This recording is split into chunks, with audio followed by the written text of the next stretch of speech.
El plan de batalla para la oración. Capítulo 14. Vertical. El arrepentimiento frente al orgullo. Humillaos en la presencia del Señor, y Él os exaltará. Santiago 4:10. Jesús describió a dos hombres que fueron al templo a orar. Lucas 18, del 9 al 14. Uno era un fariseo respetado y religioso, y el otro un pecador recaudador de impuestos. El fariseo permaneció de pie y dio gracias por lo bueno que era, a diferencia de los malvados pecadores que lo rodeaban. Se jactó de las cosas buenas que había hecho y, con pretensiones de superioridad, supuso que no tenía nada de qué arrepentirse. Pero el recaudador de impuestos permaneció a cierta distancia, reconociendo su necesidad de Dios y de perdón. Inclinó la cabeza arrepentido y le rogó al Señor que tuviera misericordia de sus pecados. Jesús terminó la historia diciendo que el recaudador de impuestos se fue justificado y a cuentas con Dios, a diferencia del orgulloso fariseo. Probablemente esta parábola haya sido impactante para la audiencia de Jesús, porque a los fariseos se les consideraba santos ante Dios, mientras que a los recaudadores de impuestos se los veía como una basura pecaminosa.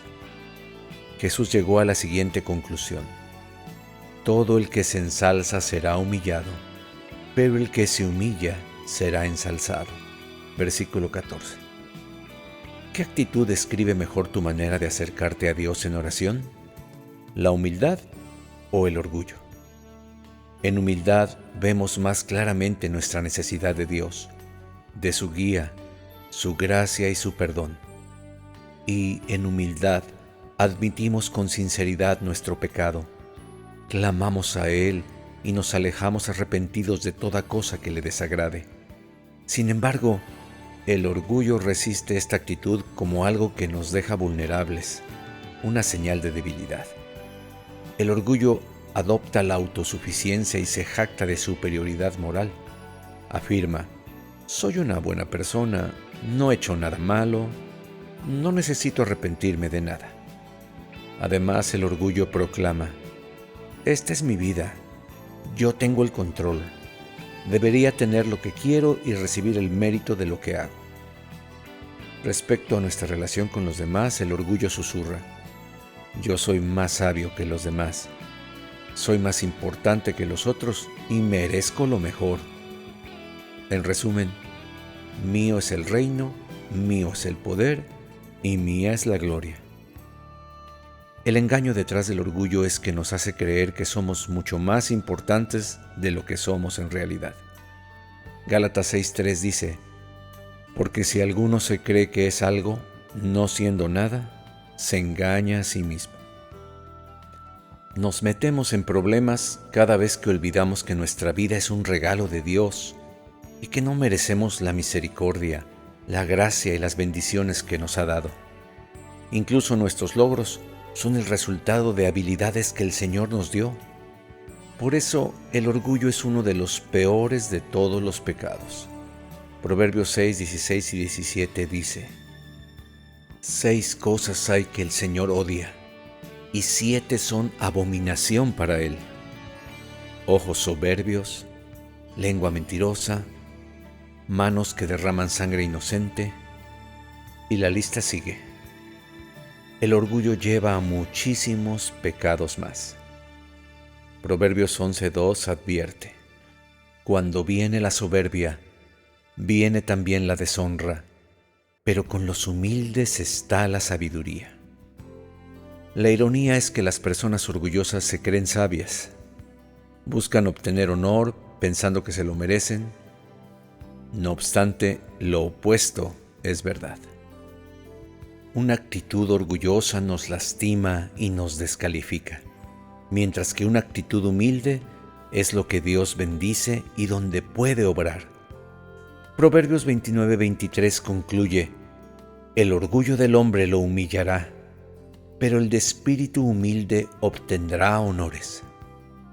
La falta de humildad en la cultura de hoy es en parte lo que nos ciega a nuestra necesidad desesperada de buscar diariamente a Dios en oración y de caminar en arrepentimiento. Es difícil lamentar algo de lo cual estás orgulloso y pedir perdón si no crees que lo necesitas. Cuando miramos a las personas de la Escritura que caminaron cerca de Dios y a quienes Él usó de maneras milagrosas, encontramos siempre una actitud humilde. David, el rey más grande de Israel, preguntó repetidas veces: ¿quién soy yo?, sintiéndose indigno de lo que experimentaba. Lo podemos ver en 1 de Samuel 18:18, 1 de Crónicas 17:16 y 29:14. El apóstol Pablo se refería a sí mismo como el primero entre los pecadores, 1 de Timoteo 1:15, el peor de todos, y sin embargo escribió casi la mitad del Nuevo Testamento y fue usado por Dios para llevar a miles de personas a la fe en Cristo. En el Antiguo Testamento, Josué se humilló ante el Señor al reconocer cuánto necesitaba la ayuda de Dios, y el Señor conquistó la tierra prometida a través de él. Esther caminó en humildad y sumisión, incluso al actuar con audacia para defender a su pueblo, y Dios protegió de la extinción a los judíos. Daniel mantuvo un espíritu humilde en Babilonia y obtuvo así el favor del rey. Todos podríamos admitir que nos desagrada la actitud de las personas que se creen superiores, y Dios está de acuerdo. Al hablar de nuestras relaciones, la palabra de Dios declara: revestíos de humildad en vuestro trato mutuo, porque Dios resiste a los soberbios, pero da gracia a los humildes. 1 de Pedro 5:5. Piénsalo. ¿Qué cambiaría en nuestro matrimonio, nuestro hogar y las relaciones dentro de la iglesia si todos nos revistiéramos de humildad? Nos concentraríamos más en los demás, seríamos más agradecidos y nos quejaríamos menos. Seríamos más respetuosos y menos críticos. Cooperaríamos más y seríamos menos obstinados. No nos ofenderíamos con tanta facilidad y estaríamos más dispuestos a pedir perdón. Escucharíamos el consejo y la reprensión, en lugar de enojarnos cuando se nos confronta. En esencia, nos pareceríamos más a Jesús y menos a Satanás. Humillaos, pues, bajo la poderosa mano de Dios, para que Él os exalte a su debido tiempo, echando toda vuestra ansiedad sobre Él, porque Él tiene cuidado de vosotros. 1 de Pedro 5, versículos 6 y 7. Santiago 4:6 nos enseña que Dios se opone a los orgullosos, pero les da gracia a los humildes, y que debemos someternos al Señor y resistir al diablo, entre paréntesis, que quiere que seamos orgullosos. Cierro paréntesis. Dios nos anima a acercarnos a Él, con la confianza de que Él también se acercará a nosotros cuando nos arrepintamos y busquemos que nos limpie. Entonces, ¿para qué cargar con el orgullo nuestro corazón?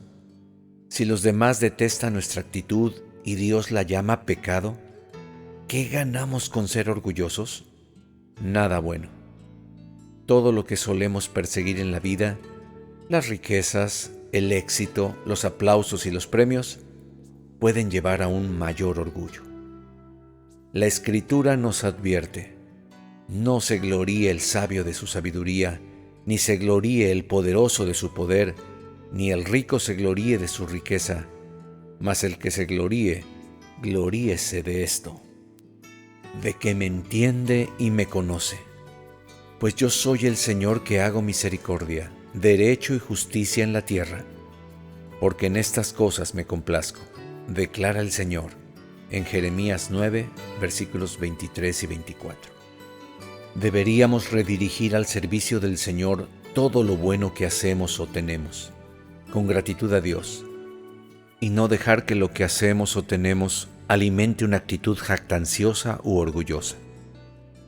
Al igual que Juan el Bautista, tendríamos que estar buscando maneras de honrar más a Cristo y honrarnos menos a nosotros mismos. Como dice Juan 3:30, es necesario que Él crezca y que yo disminuya. Con amor, Dios puede incluso enviar una necesidad, una debilidad o un problema a nuestras vidas durante un tiempo como una oportunidad para aprender a caminar en humildad, permanecer cerca de Él, serle más útiles y recibir más de su gracia. Consideremos 2 Corintios 12, versículos del 7 al 10. Y dada la extraordinaria grandeza de las revelaciones, por esta razón, para impedir que me enalteciera, me fue dada una espina en la carne, un mensajero de Satanás que me abofeteé, para que no me enaltezca. Acerca de esto, 3 veces he rogado al Señor para que lo quitara de mí, y Él me ha dicho: te basta mi gracia, pues mi poder se perfecciona en la debilidad. Por tanto, con muchísimo gusto me gloriaré más bien en mis debilidades, para que el poder de Cristo more en mí. Por eso me complazco en las debilidades, en insultos, en privaciones, en persecuciones y en angustias por amor a Cristo, porque cuando soy débil, entonces soy fuerte. Para resumir, Dios detesta el orgullo y ama la humildad. Es así de sencillo. Y esta verdad debería estar grabada a fuego en nuestro corazón mientras buscamos caminar más cerca de Él. La única manera de acercarnos a un Dios santo, soberano y omnipotente es en absoluta humildad y con una completa confesión de pecados. Debemos batallar contra nuestro orgullo y decidir quitar con rapidez cualquier cosa que desagrade a Dios para que no haya estorbo en nuestra relación con Él y tengamos poder en la oración. La humildad es una actitud fundamental del corazón para mantener la intimidad con Dios y una vida dinámica de oración. Si nos arrepentimos de nuestros pecados y nos humillamos a diario ante Dios, agradaremos al Señor y oraremos con mucha más frecuencia y poder. Oremos. Señor, muchas veces me he colocado en el primer lugar, por encima de mi lealtad a ti, de mi reconocimiento del pecado, de mi necesidad de arrepentirme y de mi dependencia humilde de ti para todo. Pero ahora entiendo que cuando quiero mejorar mi imagen, termino dañando mi relación contigo. Hoy me acerco a ti con gratitud, Señor, y te pido que quites de mi vida todo orgullo y me ayudes a ver las cosas como son en realidad. Tú primero, siempre. Amén.